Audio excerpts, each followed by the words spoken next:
Halo, assalamualaikum warahmatullahi wabarakatuh. Apa kabar semuanya? Semoga sehat selalu ya. Tabi pun, kembali lagi dengan Ibu Mainita dalam mata pelajaran IPS kelas 7 SMP, aktivitas manusia zaman praaksara. Sebelum menuju ke materi, seperti biasa Ibu menampilkan 4 gambar. Pertama itu ada gambar manusia purba yang mencari makanan. Yang kedua sedang bercocok tanam. Yang ketiga ada manusia purba yang saling bekerja sama. Yang terakhir manusia purba lagi membuat apa itu kira-kira, logam atau apa. Dari keempat gambar ini sudah terlintas belum kita akan belajar tentang apa? Ya benar sekali, kita akan belajar tentang pada zaman manusia purba, aktivitas-aktivitasnya tuh apa aja sih? Kalau kalian kan sekarang aktivitasnya sebagai pelajar adalah belajar, beribadah, membantu orang tua misalnya. Nah, pada masa manusia purba atau zaman praaksara belum mengenal tulisan nih. Kira-kira mereka tuh aktivitasnya ngapain aja sih, Bu? Oke, kita akan membahas dalam video ini. Silakan disimak ya.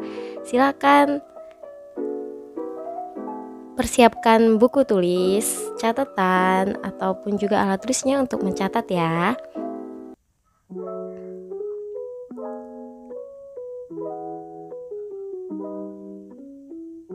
Tujuan pembelajaran kita hari ini yang pertama dapat menjelaskan ketiga zaman pada zaman praaksara. Kedua, dapat memberikan contoh kegiatan dan peralatan apa saja saat zaman tersebut berlangsung. Oke, next. Sebelum membahas ke aktivitas manusia purba, kita akan membahas dulu apa itu sih pengertian dari zaman praaksara. Oke. Zaman praaksara atau zaman sebelum mengenal tulisan atau bisa disebut juga masa prasejarah adalah masa kehidupan manusia sebelum mengenal tulisan. Manusia yang diperkirakan hidup pada masa praaksara adalah manusia purba.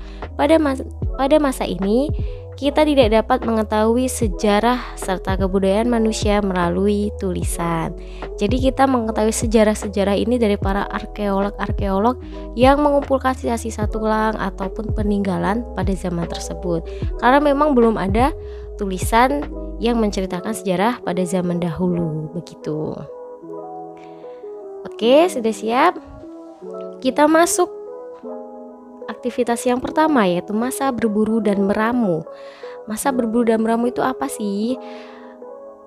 Yang pertama, ciri-cirinya yaitu manusia purba pada zaman ini sangat mengandalkan alam. Kenapa? Karena memang mereka mengambil makanan itu atau minuman pun dari alam. Mereka akan berpindah-pindah atau nomaden. Kegiatan pada masa ini, manusia mengumpulkan makanan atau food gathering dari hutan ataupun sungai.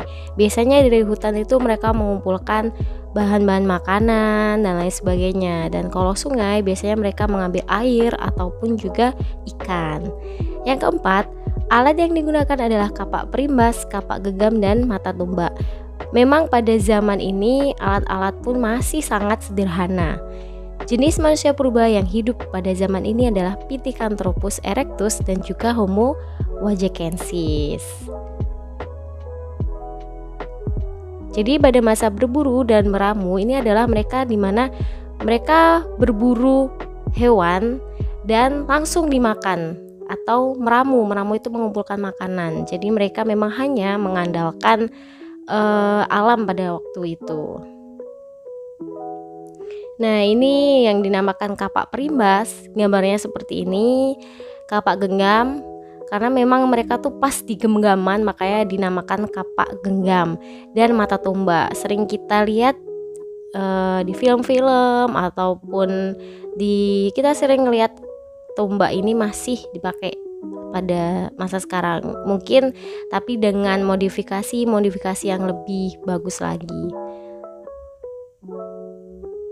Jadi pada masa ini alat-alatnya tuh masih kasar dan juga masih sangat sederhana. Oke, lanjut. Setelah masa tersebut yang kedua, ada masa bercocok tanam dan beternak. Sebelumnya bercocok tanam tahulah ya. Kita bertanam atau bisa disebut juga kita bertani dalam zaman sekarang ya, dan beternak. Cara hidup dari meramu itu kan tadi mengumpulkan makanan berubah menjadi bercocok tanam di ladang atau sawah, biasa disebut food producing.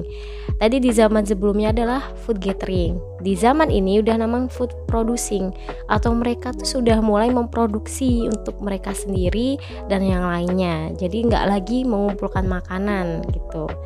Bertempat tinggal sudah menetap atau sedenter. Yang tadi kan nomaden. Di bercocok tanam ini mereka sudah menetap atau sedenter. Bahan pembuat peralatan hidup mulai diharuskan. Kepercayaan mulai berkembang. Biasanya kepercayaan pada zaman ini adalah animisme dan dinamisme. Yaitu animisme, tahu nggak animisme itu apa? Yaitu kepercayaan kepada roh nenek moyang, dan dinamisme itu kepercayaan kepada benda-benda yang zaman kuno, misal keris dan lain sebagainya. Yang terakhir sudah mengenal pakaian dan sistem barter. Jadi mereka sudah mulai berpakaian, dan sistem barter itu jual beli tetapi saling menukar barang. Misal ibu punya beras, ditukarkan lah sama yang lainnya, misal punya tepung dan lain sebagainya.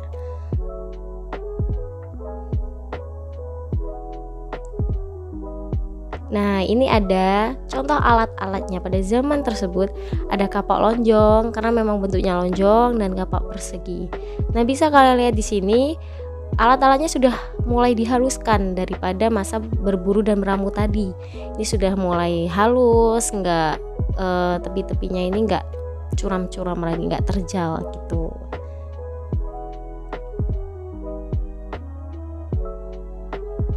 Nah, ini aktivitas mereka itu biasanya bercocok tanamnya itu sukun, pisang, ataupun kalau beternaknya ini bisa kerbau dan kuda.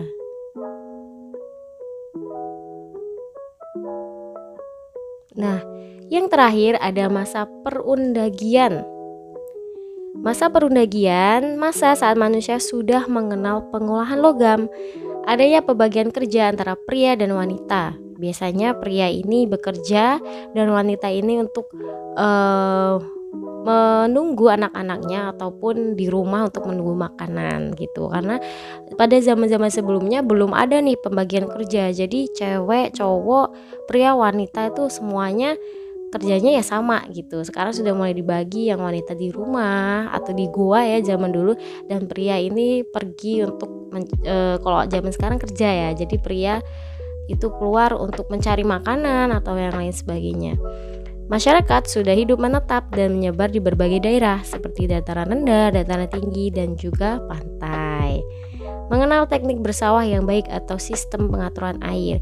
Jadi pada zaman ini udah sangat modern lah ya, sudah tahu cara sistem pengairan air yang bagus gimana untuk bersawah dan lain sebagainya.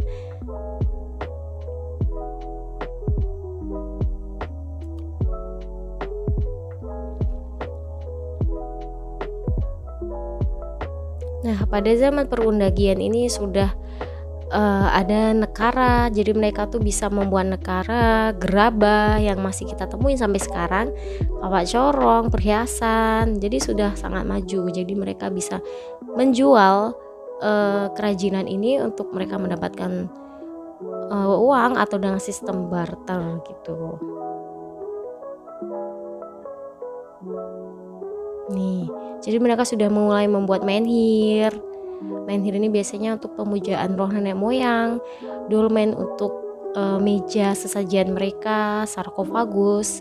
Sarkofagus ini seperti kubur batu dan punden berunda yang bisa kita temui juga ada di Taman Purbakala, misalnya seperti ini, punden berunda.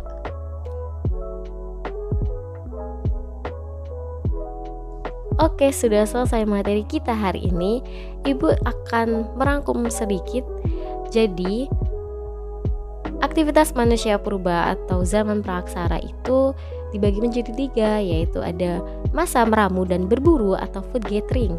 Jadi mereka hanya berburu makanan, setelah itu mengumpulkan, berburu lagi, mengumpulkan. Jadi memang belum ada produksi. Terus yang kedua ada masa bercocok tanam dan beternak. atau food producing. Mereka sudah mulai menetap tempat tinggalnya, sudah mulai mengenal bercocok tanam, beternak hewan dan lain sebagainya. Yang terakhir ada masa perundagian atau masa logam. Ini lebih canggih lagi karena mereka sudah bisa membuat gerabah untuk keseharian mereka, bisa membuat menhir, dolmen dan lain sebagainya. Jadi sudah tahu ya, zamannya itu ada 3 seperti yang ibu jelaskan. Baik, seperti biasa ibu akan memberikan refleksi atau tugas kepada kalian. Silakan ditulis di kolom komentar ya, ditulis nama lengkap, kelas, dan juga jawaban dari sini. Nomor 1 itu dari zaman apa, nomor 2 ini dari zaman apa, ketiga zaman apa, dan keempat nih peninggalan dari zaman apa. Bisa direview lagi, dibalik ulang lagi video ibu yang sudah ibu jelaskan tadi, ada jawabannya di situ.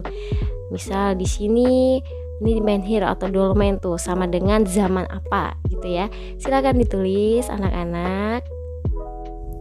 Oke, jika ada yang ditanyakan boleh juga tulis di kolom komentar mau tanya apa, nanti insya Allah ibu jawab ya.